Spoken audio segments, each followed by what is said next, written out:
Hello everyone, I hope you all are fine. So, today I will teach you Human Anatomy and Physiology.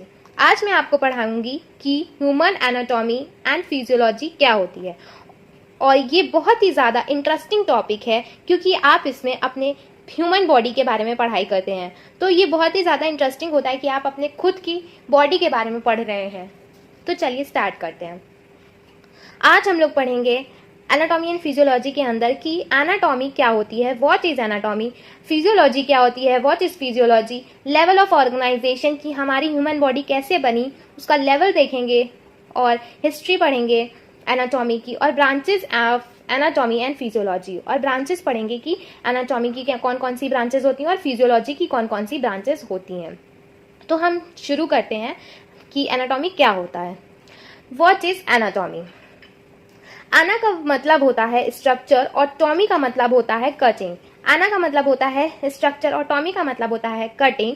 Anatomy का ही मतलब ये है कि हम ये पढ़ते हैं अपनी बॉडी का स्ट्रक्चर, अपनी बॉडी का इंटरनल और एक्सटर्नल स्ट्रक्चर की स्टडी करते हैं एनाटॉमी में और इसी की स्टडी को हम लोग क्या बोलते हैं, anatomy. Anatomy is the science which deals with the study of structure of human body. हम इसमें क्या स्टडी करते हैं? स्टडी करते हैं structure of internal and external structure of human body. External और इंटरनल स्ट्रक्चर की स्टडी करते हैं, उसी को हम लोग क्या कहते हैं, एनाटॉमी। और अगर हम जब किसी भी ह्यूमन बॉडी को एक्सटर्नली और इंटरनली, मोस्टली इंटरनली स्टडी करते हैं तो हम लोग उसको कट करते हैं। तो इसीलिए इन मेडिकल टर्म कटिंग को हम लोग डायसेक्शन कहते हैं। तो technique of cutting is known as dissection. Dissection किसको कहते हैं? Cutting of, technique of cutting, cutting करने की टेक्निक को, मतलब किसी भी चीज को कट करने की टेक्निक को हम लोग डायसेक्शन कहते हैं। तो ये बात हो गई हमारी एनाटॉमी की कि एनाटॉमी क्या होता है। अब बात करते हैं फिजियोलॉजी की कि व्हाट इज फिजियोलॉजी। फिजियोलॉजी क्या है? तो the word physio means physical and logy means study. Mainly हम लोग फिजियोलॉजी में स्ट्रक्चर्स के फंक्शंस की स्टडी करते हैं कि जो हमारा ह्यूमन बॉडी स्ट्रक्चर है वो कैसे फंक्शन करता है, कैसे काम करता है, कैसे वर्क करता है। मेनली हम लोग फिजियोलॉजी में स्टडी करते हैं कि हमारी बॉडी सिस्टम कैसे काम कर रहा है। तो physiology is the study of how the body system works. Physiology जो है वो स्टडी है ऑफ किसकी, हमारे बॉडी सिस्टम के फंक्शन की, कि हमारा बॉडी सिस्टम कैसे फंक्शन कर रहा है। आगे बढ़ते हैं। लेवल ऑफ ऑर्गेनाइजेशन मतलब हमारी ह्यूमन बॉडी कैसे बनी हुई है, किन किन चीजों से मिलके हमारी ह्यूमन बॉडी का ऑर्गेनाइजेशन, हमारी ह्यूमन बॉडी कैसे ऑर्गेनाइज्ड हुई है, ये पढ़ते हैं। पहले हमारा item in which oxygen, like oxygen and nitrogen items में, जैसे कि हमारे ऑक्सीजन, नाइट्रोजन, इन सब की चीजें होती हैं। तो इन सब से मिलके हमारा एक मॉलिक्यूल तैयार होता है, जैसे कि प्रोटीन, लिपिड, एक मॉलिक्यूल बना और इस मॉलिक्यूल से हमारा क्या बनेगा, सेल बनेगा। सेल जो है basic unit of structure and functional, basic unit of structure and functional unit of life होता है। सेल जो है हमारा बहुत ही इंपॉर्टेंट है और सेल के एग्जाम्पल्स देखें तो mitochondria, Golgi complex, ER, endoplasmic reticulum, ये सारे हमारे क्या हैं, सेल्स हैं। तो सेल जो है वो basic unit and structural unit of life होता है, इसको कहा जाता है। और ग्रुप ऑफ सेल्स, जो सेल्स के ग्रुप्स, सेल है, सेल के ग्रुप्स को हम लोग क्या बोलेंगे, टिश्यू बोलेंगे। तो टिश्यू क्या है, ग्रुप ऑफ सेल्स है जो कि हमारे सेल से मिलके बना होता है।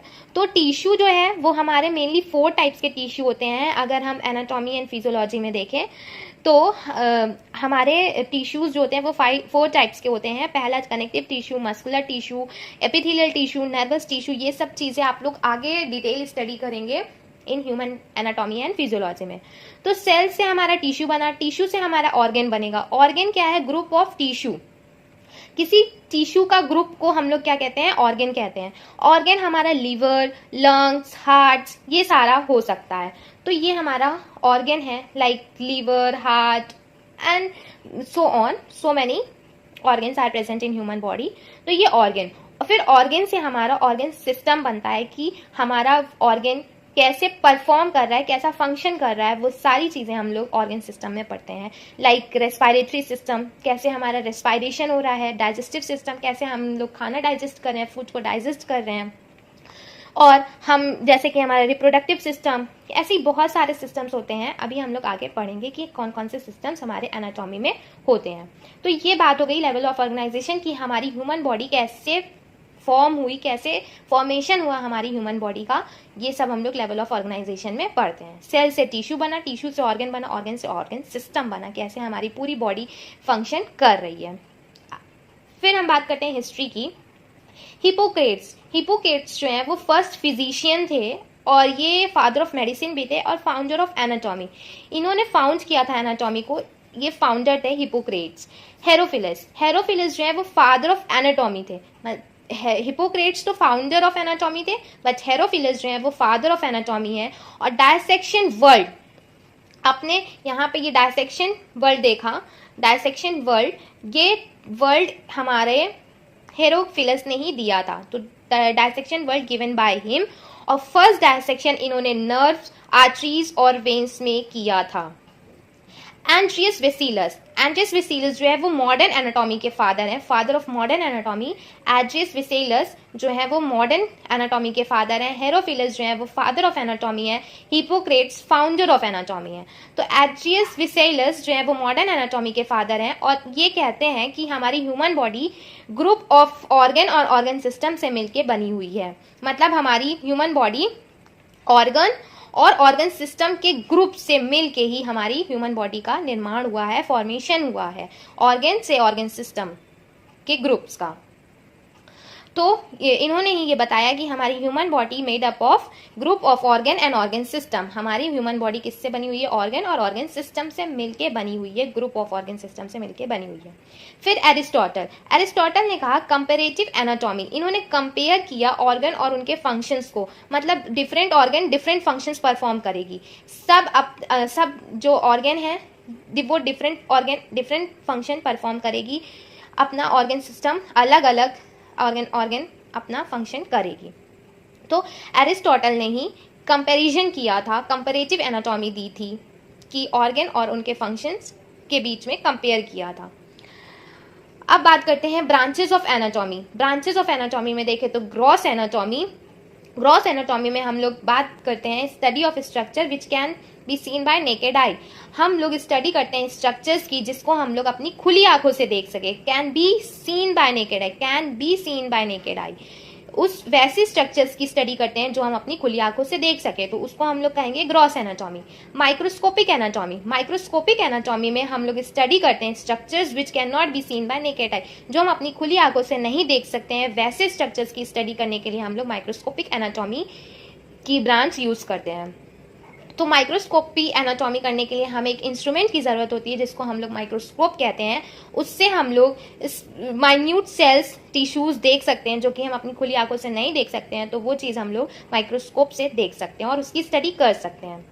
डेवलपमेंटल एनाटॉमी है study of structure of first 8 week of development after fertilisation of egg. Egg के फर्टिलाइजेशन के बाद जो पहला 8 वीक होता है डेवलपमेंट का, फ्यूटस के डेवलपमेंट का, उसकी स्ट्रक्चर की स्टडी को हम लोग डेवलपमेंटल एनाटॉमी कहते हैं। सरफेस एनाटॉमी, हम लोग स्टडी करते हैं स्ट्रक्चर ऑफ इंटरनल स्किन के इंटरनल स्ट्रक्चर्स की स्टडी को सरफेस एनाटॉमी कहते हैं। रीजनल एनाटॉमी में हम लोग स्टडी करते हैं स्ट्रक्चर ऑफ स्पेसिफिक रीजन और specific organ.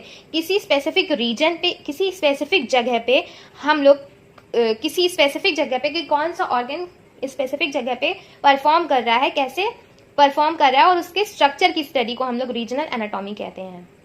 Regional anatomy is the study of structure of specific region और ऑर्गन। सिस्टमैटिक एनाटॉमी होता है study of structure of organ system के स्ट्रक्चर की स्टडी करते हैं, उसको हम लोग सिस्टमैटिक एनाटॉमी कहते हैं। कार्डियोवेरिक एनाटॉमी होती है स्टडी ऑफ प्रिजर्व्ड और डेड बॉडीज। स्टडी जैसे कोई भी ऑर्गन या फिर टिश्यू या किसी सेल को प्रिजर्व करके रखते हैं, उसकी स्टडी, और डेड बॉडीज की स्टडी को हम लोग कार्डियोवेरिक एनाटॉमी कहते हैं। और मेनली हम लोग प्रिजर्वेशन के लिए फॉर्मेलिन 10% फॉर्मेलिन यूज करते हैं। उसको हम लोग कैडावेरिक एनाटॉमी कहते हैं। किसी भी चीज को प्रिजर्व करके या डेड बॉडी की स्टडी करना, उसको हम लोग कैडावेरिक एनाटॉमी कहते हैं। Imaging anatomy and radiographic anatomy. Imaging anatomy को रेडियोग्राफिक एनाटॉमी भी कहा जाता है। इसमें हम लोग स्टडी करते हैं imaging techniques, x-rays, gamma rays, images and data. हम लोग इसमें स्टडी करते हैं इमेजिंग टेक्निक्स की और एक्स रेज की, गामा रेज की, इमेजेस एंड डाटा की। इन सब की स्टडी की स्ट्रक्चर की स्टडी को हम लोग इमेजिंग एनाटॉमी या फिर रेडियोग्राफिक एनाटॉमी कहते हैं। Generic anatomy. जेनेरिक एनाटॉमी में हम लोग क्रोमोसोम्स की स्टडी करते हैं, उसको हम लोग जेनेरिक एनाटॉमी कहते हैं। Pathological anatomy. पैथोलॉजिकल एनाटॉमी में हम लोग स्टडी करते हैं structure changes in organ associated with disease. Organ में कैसे चेंजेस आ रहे हैं, उसके स्ट्रक्चर्स की, कि कैसे ऑर्गन हमारा बदल रहा है एसोसिएटेड डिजीजेस की वजह से, हमारा ऑर्गन कैसे अपना स्ट्रक्चर चेंज कर रहा है, उसकी स्टडी को हम लोग पैथोलॉजिकल एनाटॉमी कहते हैं। Applied anatomy. Applied anatomy also known as clinical anatomy. Applied anatomy को हम लोग क्लिनिकल एनाटॉमी भी कहते हैं। ये it is the study of structure of anatomy, role in diagnosis of disease and treatment. ये स्टडी होती है स्ट्रक्चर ऑफ एनाटॉमी रोल, कि हमारा ट्रीटमेंट और डिजीज, अगर कोई डायग्नोसिस, अगर कोई डिजीज है तो उसकी कैसे हम लोग उसको डायग्नोज करेंगे, कैसे उसका डिजीज का ट्रीटमेंट करेंगे, उस चीज की स्ट्रक्चर की स्टडी को हम लोग अप्लाइड एनाटॉमी कहते हैं। अब बात करते हैं ब्रांचेस ऑफ फिजियोलॉजी। फिजियोलॉजी के ब्रांचेस की। एंडोक्राइनोलॉजी। एंडोक्राइनोलॉजी होती है स्टडी ऑफ एंडोक्राइन सिस्टम। अगर हम एंडोक्राइन सिस्टम की स्टडी कर रहे हैं तो एंडोक्राइनोलॉजी कहेंगे। Cardiovascular physiology, study of function of cardiovascular system. Cardiovascular system like heart, blood vessels, अगर इन सब की स्टडी करते हैं, उसके फंक्शन की स्टडी करते हैं, तो हम लोग उसको कार्डियोवेस्कुलर फिजियोलॉजी कहते हैं। Immunology. Immunology study of immune system. Immune system की स्टडी को इम्यूनोलॉजी कहते हैं। Respiratory pathology, respiratory physiology, study of mechanisms of respiration in human body. हमारे रेस्पिरेशन की मैकेनिज्म्स क्या हैं, हमारा रेस्पिरेशन करने के लिए कैसे हम लोग, हमारी ह्यूमन बॉडी ये फंक्शन कर रही है रेस्पिरेशन, उसकी स्टडी को रेस्पिरेटरी फिजियोलॉजी कहते हैं। रीनल फिजियोलॉजी, इसमें हम लोग किडनी सिस्टम्स के बारे में स्टडी करते हैं, उसको हम लोग रीनल फिजियोलॉजी कहते हैं, जिसमें हम लोग किडनी सिस्टम की स्टडी कर रहे हो। Pathophysiology, study of organs and organs disease. और हम पैथोफिजियोलॉजी में हम लोग स्टडी करते हैं ऑर्गेनिजम्स के ऑर्गन्स डिजीज, कोई भी ऑर्गन में कौन सी डिजीज हो रही है उसकी स्टडी को हम लोग पैथोफिजियोलॉजी कहते हैं। Anatomy system. एनाटॉमी के सिस्टम्स डिफरेंट सिस्टम्स हैं, like nervous system, respiratory system, cardiovascular system, digestive system, urinary systems, reproductive system, endocrine system, muscular system, skeletal system, genital system, circulatory system, ऐसे बहुत सारे हमारे एनाटॉमी सिस्टम्स होते हैं, जिसको हम लोग फर्दर स्टडी करेंगे, आगे चल के स्टडी करेंगे, अभी नहीं करेंगे। आगे चल के हम लोग इन सब सारे सिस्टम्स के बारे में पढ़ेंगे 1 by 1। Thank you for watching this video.